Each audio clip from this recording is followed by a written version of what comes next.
she awoke. Whenever Alys had the nightmare, she was out of sorts for hours. Thank God it came only 2 or 3 times a year. In the nightmare, she was always just outside the French doors, hearing the drawling voice ask with bored malice, "Why on earth are you going to marry a bossy long Meg like her? 10 feet tall and all bones. Not exactly the sort to warm a man at night, and with her managing ways she'll keep you under the cat's paw for sure." After a brief pause, her beloved would reply, not defending her, not mentioning the love he had eagerly proclaimed to her face. "Why, for money. What else? She'll do well enough. Once I'm in control of her fortune, you'll see who rules the roost." The words triggered the familiar nausea and the shattering pain that had driven Alys to fly from the only life she had ever known. But this morning she was in luck.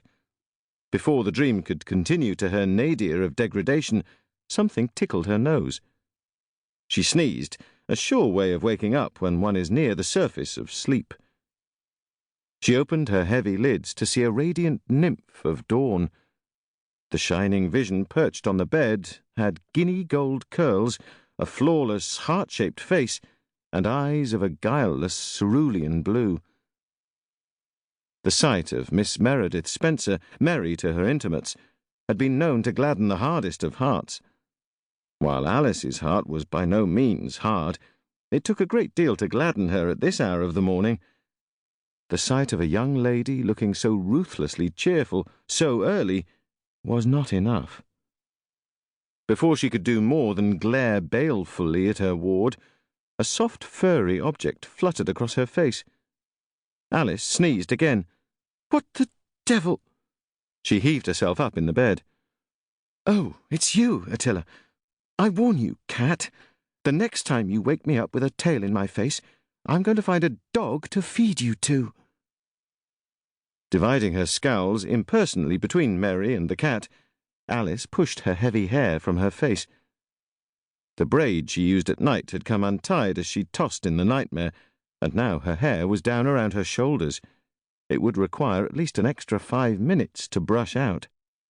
"Heaven help any dog that encounters Attila."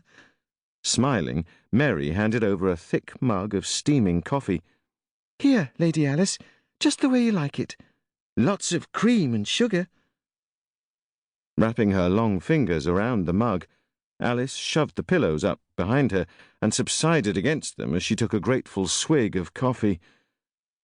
"Ah," she sighed as the hot liquid began to restore life to her component body parts. Her brain clearing, she asked, "Why did I want to get up this hour?" Mary grinned, looking much less like a porcelain doll.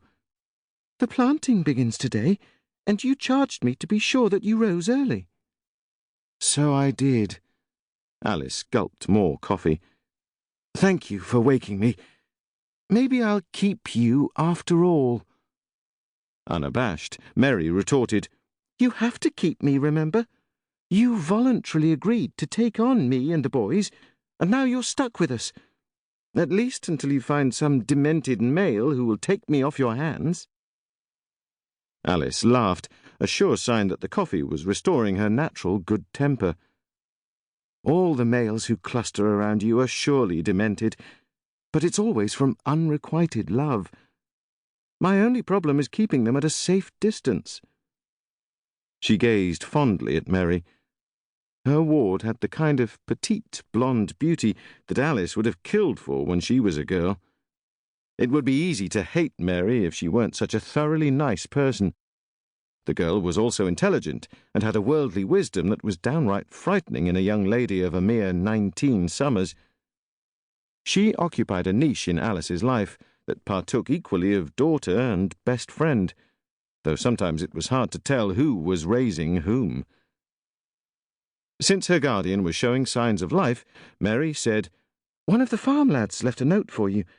It was addressed to Lady Alys, Alice, of course." "It's too early in the day to apologize for how my name is spelled." Alys yawned again. "Besides, if they did know how to spell it